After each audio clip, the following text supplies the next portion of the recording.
Sir, ಈಗ ಮೇಲ್ಮಟ್ಟದಲ್ಲಿ ಹೊಂದಾಣಿಕೆ ಆಗ್ಬಿಡ್ತಾರೆ, ಆದರೆ ತಳಮಟ್ಟದ ಕಾರ್ಯಕರ್ತರನ್ನ ವಿಶ್ವಾಸ ತಗೊಳ್ಳೋದಿಲ್ಲ, ಅವರು ವಿಚಾರದಲ್ಲಿ ಹೊಂದಾಣಿಕೆ ಯಾಕಾಗಲ್ಲ ಅಂತ ಪ್ರಶ್ನೆ ಮಾಡ್ತಾ ಇದ್ದಾರೆ.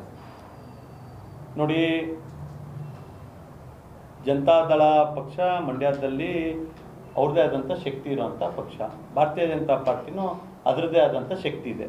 ವಿನ್ ವಿನ್ ಸಿಚುವೇಶನ್ ಬಂದು ಭಾರತೀಯ ಜನತಾ ಪಾರ್ಟಿಗೆ 50% ಸೀಟ್ ಬಿಟ್ಕೊಟ್ಟು ನಮಗೂ ಅವಕಾಶ ಮಾಡಿಕೊಡ್ಲಿ ಅಂತೇಳಿ ಕಾರ್ಯಕರ್ತರು ಅಪೇಕ್ಷೆ ಇವತ್ತು ಮೀಟಿಂಗಲ್ಲಿ ಅವ್ರು ಪ್ರಸ್ತಾಪ ಮಾಡಿದ್ದಾರೆ. ಕನಿಷ್ಠ 50% ಸೀಟು ಭಾರತೀಯ ಜನತಾ ಪಾರ್ಟಿಯ ಕಾರ್ಯಕರ್ತರಿಗೂ TP ಆಗಲಿ ZP ಬಿಟ್ಕೊಡ್ತು. ಅದ್ರ ತೀರ್ಮಾನ ಮಾಡೋದಕ್ಕೆ ಪ್ರೀತಮ್ ಗೌಡ ಕೈಲಿ ಶಕ್ತಿ ಇಲ್ಲ, ಅಥವಾ ನಿಖಿಲ್ ಕುಮಾರಸ್ವಾಮಿ ಕೈಲಿ ಶಕ್ತಿ ಇಲ್ಲ. ಅದನ್ನು ತೀರ್ಮಾನ ಮಾಡೋ ಅಂಥದ್ದು ಏನಾದ್ರು ಒಮ್ಮತ ಮೂಡ್ಬಂದು ಏನಾದರೂ ತೀರ್ಮಾನ ಆಗಬೇಕು ಅಂತಿದ್ರೆ ಅದನ್ನು ರಾಷ್ಟ್ರೀಯ ನಾಯಕರುಗಳು ತೀರ್ಮಾನ ಮಾಡ್ತಾರೆ.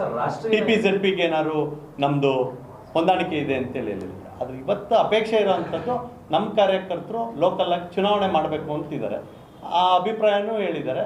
ಹಾಗಾಗಿ ನಾನು ಯಾರು ತೀರ್ಮಾನ ಮಾಡೋಕ್ಕಾಗೋದಿಲ್ಲ, ಅಥವಾ ಇಲ್ಲಿ ಲೋಕಲ್ಲಾಗಿ ಬೇರೆ ಮಾತನಾಡುವಂಥ ಜನತಾದಳದ ಕಾರ್ಯಕರ್ತರ ಕೈಲೂ ಇರೋದಿಲ್ಲ. ಹಾಗಾಗಿ ಅದ್ರ ಬಗ್ಗೆ ಕೇಂದ್ರದ ವರಿಷ್ಠರು ತೀರ್ಮಾನ ಮಾಡಬೇಕಾ? ಸರ್, ಮೇಲ್ಮಟ್ಟದಲ್ಲಿ ನೀವು ಹೊಂದಾಣಿಕೆ ಮಾಡ್ಕೊಂಡ್ಬಿಟ್ರೆ ಈ ಕೆಳಮಟ್ಟದ ಚುನಾವಣೆ ಬಂದಾಗ, ಕಾರ್ಯಕರ್ತರ ಚುನಾವಣೆ ಬಂದಾಗ ಹೊಂದಾಣಿಕೆ ಮಾಡ್ಕೊಳ್ಳಿಲ್ಲ, ಅವ್ರು ಮಾಡೋ ಅನ್ಯಾಯ ಅಲ್ವಾ? ನಾನು ಹೇಳ್ತಾ ಇದ್ದೀನಲ್ಲ, ವಿನ್ ವಿನ್ ಸಿಚುವೇಶನ್ ಇರಬೇಕು. ಈಗ ಕಾರ್ಯಕರ್ತರು ಹೇಳ್ತಾ ಇರೋಂಥದ್ದು ಸಭೆಯಲ್ಲಿ ಅಪೇಕ್ಷೆ ಪಡಿಸಿರೋದು MP ಗೆ ಒಬ್ಬರೇ ನಿಲ್ಲಕ್ಕೆ ಸಾಧ್ಯ. ಹಂಗಾಗಿ ನಾವು NDA ಚುನಾವಣೆ ನಡೆದಂಥ ಸಂದರ್ಭದಲ್ಲಿ ಅವ್ರಿಗೆ ಮತವನ್ನು ಹಾಕಿದ್ದೀವಿ. ಈಗ ನಾವು ಕಾರ್ಯಕರ್ತರು ದುಡಿದಿದ್ದೀವಿ, ನಮಗೆ 50% ಸೀಟ್ ಕೊಡಿ ಅಂತೇಳಿ ಹೇಳಿ ಕೇಳ್ತಾ ಇದ್ದಾರೆ. ಅವ್ರು ಕೇಳಿರೋದ್ರಲ್ಲಿ ಅರ್ಥ ಇದೆ ಅಂತೇಳಿ ಹೇಳಿ ನಾನು ವೈಯಕ್ತಿಕವಾಗಿ ಭಾವಿಸಿದ್ದೀನಿ. ಅದನ್ನು ನಮ್ಮ ರಾಜ್ಯ ಅಧ್ಯಕ್ಷರಿಗೆ, ನಮ್ಮ ರಾಜ್ಯದ ವಿರೋಧ ಪಕ್ಷದ ನಾಯಕರುಗಳಿಗೆ ಸೇರಿದಂತೆ ಕೋರ್ ಕಮಿಟಿ ಸದಸ್ಯರಿಗೆ ಹೇಳ್ತೀವಿ. ಯಾಕಂದರೆ MP ಬಿಟ್ಕೊಟ್ಟಿರೋದ್ರಿಂದ ಕಾರ್ಯಕರ್ತರಿಗೆ ಶಕ್ತಿ ತುಂಬುವಂಥ ಕೆಲಸ ಆಗಬೇಕು, ಕಾರ್ಯಕರ್ತರಿಗೆ ಅಧಿಕಾರ ಕೊಡಿಸೋವಂಥದ್ದು. ಡೆಲ್ಲಿಗೆ ಜನತಾದಳದ ಪಕ್ಷದವ್ರನ್ನ ಕಳಿಸಿದ್ದಾರೆ.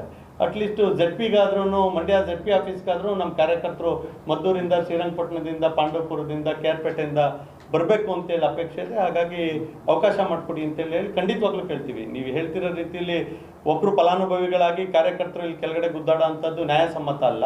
ನಮ್ಮ ಶಕ್ತಿಯನ್ನು ಬಳಸ್ಕೊಂಡು ಅವರು MP ಆಗಿ ಕೇಂದ್ರದಲ್ಲಿ ಮಂತ್ರಿ ಆಗಿದ್ದಾರೆ ಅನ್ನೋದು ಕಾರ್ಯಕರ್ತರ ಅಪೇಕ್ಷೆ ಇದೆ. ಅದೇ ರೀತಿ ಅವ್ರ ಶಕ್ತಿಯನ್ನು ನಮ್ಮ ಕಾರ್ಯಕರ್ತರು ಕೊಟ್ಟು ಅವ್ರನ್ನೂ 50% ZPಯನ್ನು ಕೊಡಲಿ ಅಂತೇಳಿ ಇವ್ರ ಅಪೇಕ್ಷೆ ಇದೆ. ಇದನ್ನು ತೀರ್ಮಾನ ಮಾಡೋಕ್ಕೆ ಮತ್ತೆ ಹೇಳ್ತಾ ಇದ್ದೀನಿ, ನನ್ನ ಕೈಲಿ ಅಧಿಕಾರ ಇಲ್ಲ, ಅದು ಕಾರ್ಯಕರ್ತರ ಅಪೇಕ್ಷೆ ಇದೆ.